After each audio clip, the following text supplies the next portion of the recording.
Today I'm hanging out in the garage and I'm going to be painting my beehive, and I thought I could just share a few tips on things that I'm going to be looking out for. Specifically, how to choose your paint and where to paint. So first off, if you think about like a traditional looking beehive, one that is already finished, not just the bare wood like this. If you think about the beehives you've seen in the past, they're usually white, right? So think about what the color white does. It reflects heat. Well, up here in Alaska, we actually have to do the opposite for our beehives. We want to pick a dark colored stain so that it absorbs the heat, because the bees need to stay warm to be happy and to thrive and to make us more honey. So I've picked a dark gray color. It's actually going to match my chicken coop. So went with that. And also, obviously, you want to pick an outdoor stain or paint. You don't want to pick something that's an indoor paint, because beehives live outside. Then the second part is where to actually apply the paint. So you're only going to paint the outside of your beehive. You don't need to paint the inside. The inside of the hive it's going to stay natural wood, just the natural finish. You're not going to put any paint on it. The bees prefer a natural wood inside of their home. So at first I started taking apart all of the pieces of the hive. Like I had my boxes out and my lid out and my base out, and I started trying to figure out, okay, how am I going to tilt each of these like at the right angle? And how many times am I going to have to flip each piece while each side dries? And then I realized, why don't I just set it up, because this is how it's going to be outside, and then I'll just paint everything like this. So that's what I'm going to try. So as I'm getting into this a little more, I've realized that I really need I need a crappy old paintbrush, something that I can wedge in between corners and not worry about keeping the pristine of the bristles. And I've been using a sponge. And what I've been doing is, okay, so the beehive, all the corners are just pieces of unfinished wood that are interlaced like this. So we've got a lot of rough corner ends here. So what I've been doing is just getting my paintbrush really saturated and then just smearing it on and getting in between the cracks, filling in all the staple holes. And so right now that looks pretty gross. And this is a stain, so it's not supposed to be just slapped on like a paint. So then once I get the corner good, what I do is I come back with my sponge and then I smear it out. And then you just work the sponge around and kind of spread it.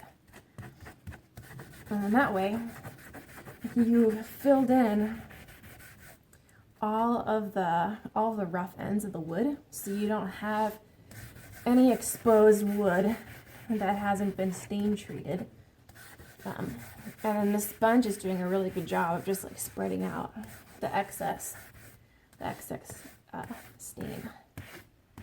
So that's what I've been doing.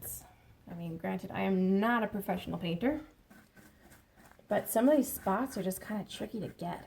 And it's not an amazing quality of wood. Like there are a lot of, like as I'm painting this, I'm finding there are a lot of areas where there are like little knobs and like nicks in the wood. I mean, this whole thing is held together kind of by staples, like a staple gun. So there are just tons of staple gun marks on this that you've got to cover up too, right? So this paintbrush combo with a sponge has been working like a trick for me. And this is all I'm doing. Just going through and taking turns with my paintbrush, then my sponge, getting the paintbrush really saturated. Go over here. I mean, and this beehive is going outside, right? So I'm not going to be a perfectionist, you know. I just wanted to serve a purpose. I wanted to look nice, obviously, but above anything else, it's serving a purpose. I'm gonna go down here. You can't really see it, but this is a brood box and this is the base. So I'm just getting in between that crack. I'm filling in all the staple holes down here. Then I'll take my sponge, go back over, work it in.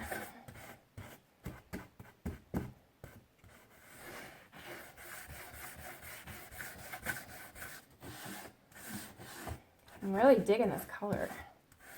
Looks really nice. And I like that you can see all of the natural green of the wood.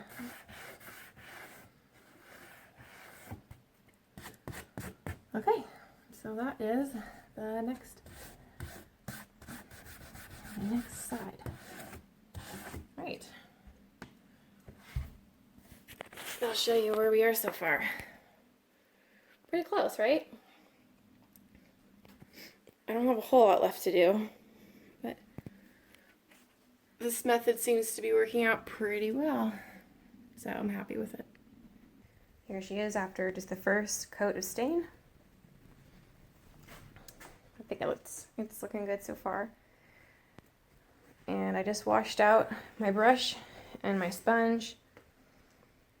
I'm going to find a piece of tin foil to cover the stain, and I'll give this a full day or two to dry, and then come back and do the next coat. So it's 2 days later now. I've let the first coat of the stain dry out pretty well, and I was expecting to find that when I lifted up the different layers, I thought that everything would kind of be stuck together, but it really wasn't. So anyway, I offset it just to kind of show you how well this method is working. Really nothing or very little of the stain is going inside on the frames, which is what you want. So now that everything's pretty well dry, I'm just gonna set it back up, line it up just the way that I would if I actually had bees in it, and then do my second coat. So hopefully it goes as well as the first. And this is the final product. It's totally dry now, a couple days after the second coat, and this is 2 coats of a semi-transparent stain. Should be getting the bees soon, so hopefully they like it.